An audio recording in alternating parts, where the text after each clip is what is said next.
Fala aí, meus amigos, hoje nós vamos fazer um vídeo especial, super especial, e vamos mostrar isso daqui, que é o cabeçote do Clio 1.6 16 válvulas. Aproveitar que ele está desmontado aqui no carro, vou mostrar para vocês mais ou menos como que ele funciona e o que você pode verificar nele, saber qual é o estado dele. Então esse conhecimento, você pode ter só o conhecimento para saber como é que é feito, curiosidade e tal. Não é uma ideia de você certificar o seu próprio cabeçote, mas é uma ideia do que eles fazem. Então a primeira coisa aqui, ó, a gente vê, tem esses buracos aqui, no seu carro você vê um selo de borracha, e aqui vem os comandos de válvula e a tampa. Então quando a gente tira a tampa aqui, do cabeçote, ó, a gente já consegue verificar o seguinte. E esses comandos aqui, eles estão presos pela tampa. Ele já é um pouco diferente da maioria dos motores que tem por aí, né? Que eles têm um mancalzinho aqui que segura os comandos. Então você consegue funcionar o motor sem essa tampa aqui, consegue ver, não funcionar da partida e andar, mas você consegue ver ele girar sem a tampa. E aqui não é possível porque a própria tampa, né, segura o comando. Isso é uma coisa que ficou bastante comum agora, porque os EA111, que são os 1.6 da Volkswagen, passaram a adotar a mesma ideia. Então, quando há um desgaste aqui, você não tem o que fazer, porque isso faz parte do cabeçote, esse alojamento, e ali faz parte da tampa. Então a tampa geralmente ela vem junto com o cabeçote, você não consegue colocar uma tampa nova aqui, a não ser que você mande retificar, fazer um mandrilhamento, que eu já vou explicar o que é. Então basicamente o cabeçote do motor, ele faz a vedação da parte de cima dos cilindros, né? Ele passa água, óleo, enfim, e ele segura a compressão do motor. Então a gente chama de cabeçote. Em Portugal chamam cabeça do motor e em inglês cylinder head. Seria a cabeça do cilindro. Então, aqui nós temos um comando de admissão, né? Lembrando que entra a admissão por aqui, ar combustível, as válvulas abrem, enche o motor com ar combustível, acontece a combustão e escapa por aqui. Eles chamam isso de fluxo cruzado, onde entra por um lado e sai pelo outro. Se vocês pegarem o K7M ou motores 8 válvulas, geralmente eles não têm fluxo cruzado, eles entram aqui e saem por baixo. Então eles admitem por cima e saem por baixo do mesmo lado, né? Então aqui nós temos um comando, ó. Primeira coisa a verificar é o diâmetro desses mancais aqui, ó. Então vou pegar o paquinho aqui.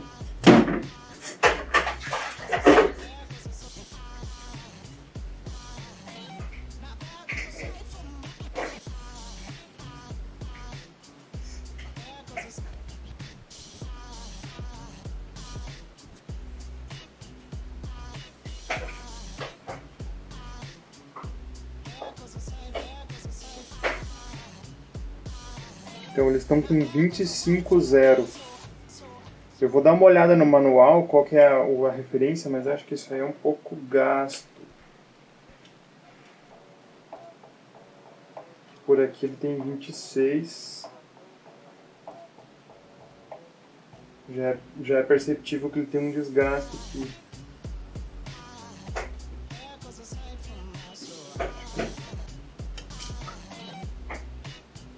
Ó, outra coisa interessante, vocês querem descobrir se o comando é admissão ou é escape, olha esses dois risquinhos aqui, ó. Tá vendo? Os dois risquinhos mais juntos é admissão. Os dois risquinhos mais separados, como esse aqui, ó.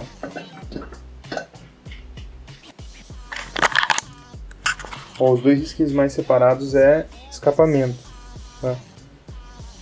Então, admissão, escapamento. Então aqui os comandos estão presos por essa porca aqui. Então essa é uma polia que eles chamam de polia louca. Uma vez que você solta esse parafuso, ela gira aqui. Ela não tem um centralizador, um guia. que a polia, na posição que a polia tem que ficar. Então ela pode girar aqui, dependendo do aperto aqui. Então você consegue facilmente deixar o comando fora de ponto se você não se atentar a isso. O comando, que tem esse ressalto aqui, que são os cames, né? Ele faz o acionamento das válvulas lá no cabeçote. Então as válvulas estão aqui, ó. Aqui tá a mola e a ponta da válvula que vai lá para baixo. E aqui, ó, ele aciona os balancins, que são essas peças aqui, né? E aqui estão os tuchos, ó. Vou tirar um tucho para mostrar. Então eu tiro um balancinho aqui. Tirei um balancinho, ó. Esses são balancinhos que eles chamam de roletado, que tem um rolete no meio, ó. E aqui tem o tucho. Ó. Esse é um balancinho com um tucho. O tucho, basicamente, ele é uma peça que vem a pressão de óleo, entra nesse furinho aqui, e ele se preenche de óleo lá dentro para se ajustar às folgas das válvulas. Então, se você pegar um cabeçote tipo como o do D4D, por exemplo, você tem que fazer o ajuste das folgas, né? Fazer o ajuste das válvulas de tempos em tempos, que na verdade é como se fosse um tucho desse, só que é uma cabeça de um parafuso, onde você gira para um lado e gira para o outro para aumentar as folgas. Aí você tem que ter uma cálibra daquelas onde você verifica as folgas. Aqui, como tem esse sistema na qual tipo, a pressão do óleo ela vai entrar aqui dentro dessa galeria, ó. Ela entra aqui dentro dessa galeria e preenche essa peça com óleo lá dentro. E a pressão do óleo faz essa folga ser ajustada pelo óleo, entendeu? Então esse é um sistema que não precisa de ajuste, porque ele tem esse sistema hidráulico. Então, aqui, ó, aqui dentro, aqui tá a ponta da válvula. Então o balancinho vai fazer o acionamento aqui da ponta da válvula aqui com o comando. Então pode ver que esse sistema hidráulico que eles chamam, ele não é direto, né? Cada milímetro do comando de levante vai significar mais ou menos 1,96 milímetros de levante na válvula. Então essa mais ou menos ele é uma relação multiplicada. Aqui é outra coisa, ó. Essa válvula aqui, ó. Aqui é óleo, né? Aqui tá vindo o óleo, isso aqui tá tudo melado dentro do óleo que vem a pressão do motor. Aqui não tem ar combustível. O ar combustível tá entrando por aqui, ó. Então o ar combustível entra por aqui, certo? Então tem uma parte que veda essa parte aqui de óleo com o ar combustível, que é um vedador que tá embaixo dessa mola aqui, que eles chamam de vedador de válvula chapeuzinho, que ele parece um chapeuzinho. Eu vou colocar mais ou menos desenhado, vocês vão entender como é que é. Aqui, ó, como vocês podem ver esses alojamentos aqui, né? Isso aqui, uma vez que retificou, o que dá pra fazer? Tem algumas retificas que fazem, que eles tiram um pedaço dessa, fazem um passe nessa tampa aqui. Então eles, tipo assim, ó, eles vêm e desbastam aqui. E aí desbasta essa face de cima do cabeçote. E aí o que acontece? Acompanhe o pensamento, ó. Esses alojamentos eles vão ficar uma forma meio oval, porque você tira uma parte reta aqui e uma parte reta ali. Aí eles têm uma broca que entra no lugar do comando e refaz esse alojamento. Isso é o que eles chamam de mandrilhamento. Tem alguns lugares que fazem, não é muito fácil de achar, mas tem lugares que fazem. Não vá muito na história de condenar o cabeçote por causa desse negócio, que isso é muito comum nos K4M, o desgaste daquilo dali, mas tem jeito de salvar. Então basicamente isso aqui que se enxerga na frente do carro.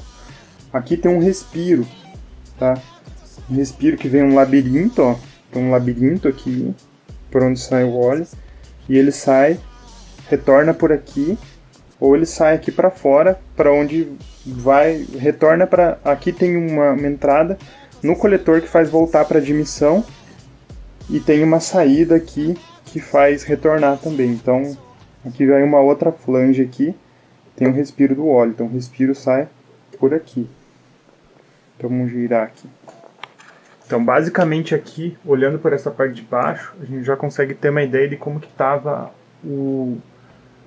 a vida útil desse motor, se ele estava queimando bem ou não. Aqui parece que é um motor que tinha uma boa vida, sabe? Tipo, aqui tem alguns sinais que parece que já foi retificado.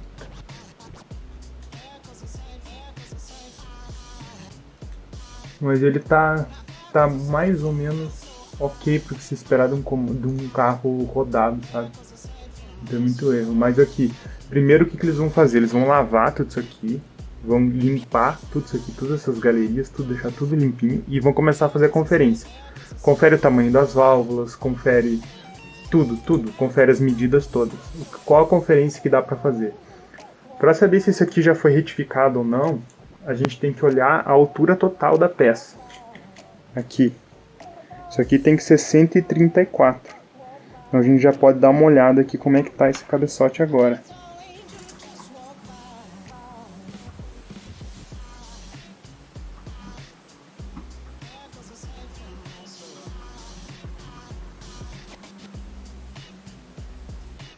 É 137, desculpe. Esse cabeçote tá com 137,4 de altura, então ele ainda tá dentro do limite que o fabricante especifica disso aqui. Vamos dar uma olhada aqui do outro lado.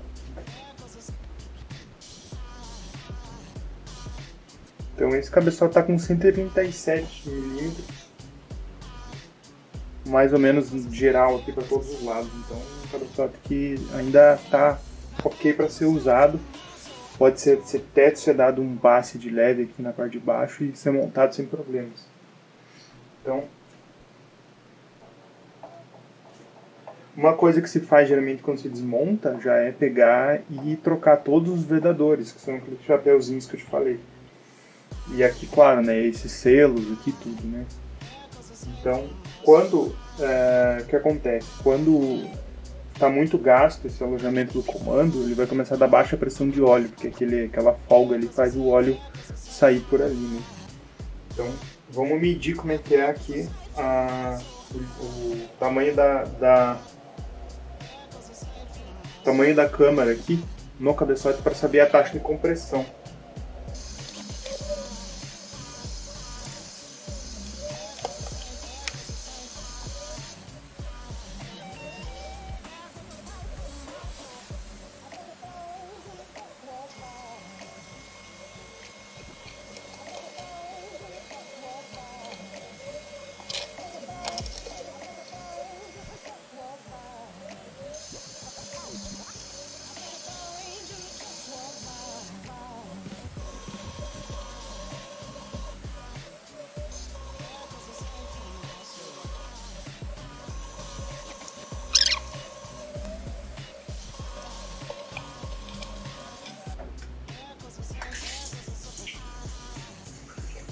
Então aqui a gente consegue saber, pelo deslocamento desse motor de 1.6, cada cilindro tem mais ou menos 400 ml, tá? Dividido pelo 1.6 dividido por 4. Quando o pistão está no ponto morto superior, que é aqui, tem 360 ml, ou 400 ml, e quando ele está no ponto morto superior, aqui embaixo, né, quando ele está no ponto morto inferior tem 400 ml, e quando ele chega no ponto morto superior, ele tem só essa área aqui, só isso aqui. Então essa é a taxa de compressão, se o cilindro for uma cabeça reta, essa é a taxa de compressão desse motor, ou seja, 10:1. É o volume 10 vezes menor quando ele está no ponto morto superior. Dá mais ou menos o que dá esse cabeçote aqui, que é um cabeçote de Clio 2006, que é o... Eu vou mostrar ali a etiqueta ali onde está, mais ou menos a taxa de compressão que tem esse motor aqui. Então assim que você mede, é claro que daí agora eu teria que pegar o motor e medir quanto de área que tem no pistão para baixo, né, para saber. Mas aqui já dá para ter uma ideia que tem 40 ml aqui de área aqui. Ela tem mais ou menos 1 milímetro de espessura. Tem vários fabricantes e tal. Eu aconselho a buscar uma junta original da Renault. Não monte junta sabota, aranto, amianto, que não dá certo nesse motor. Monta a junta original, tá? Tenta de toda forma pegar pelo menos uma junta de chapa, não uma junta de amianto. Senão vai começar a dar falha entre esses cilindros aqui, ó, passa compressão de um para outro, passa água no óleo, essas coisas aí.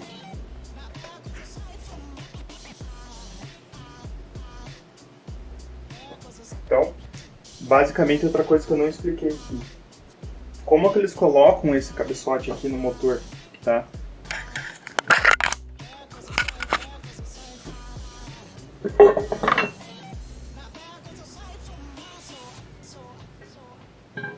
Outra coisa que tem que ficar muito atento com esse motor é que uma vez fechada a tampa, os balancinhos tem que ficar...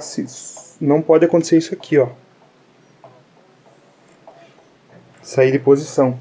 Parece um tanto quanto óbvio eu estar falando isso, mas já havia acontecer deles fecharem o motor com o balancinho torto e perder um comando por causa disso. Comer o comando bem no meio, né? Porque daí o balancinho fica preso ali, né?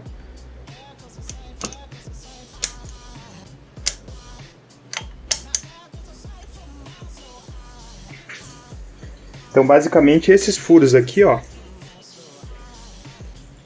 são os que vão prender no bloco do motor. Então, cada cabeçote, cada fabricante, ele especifica qual que é o torque de aperto, qual é a sequência dos parafusos. Por que isso?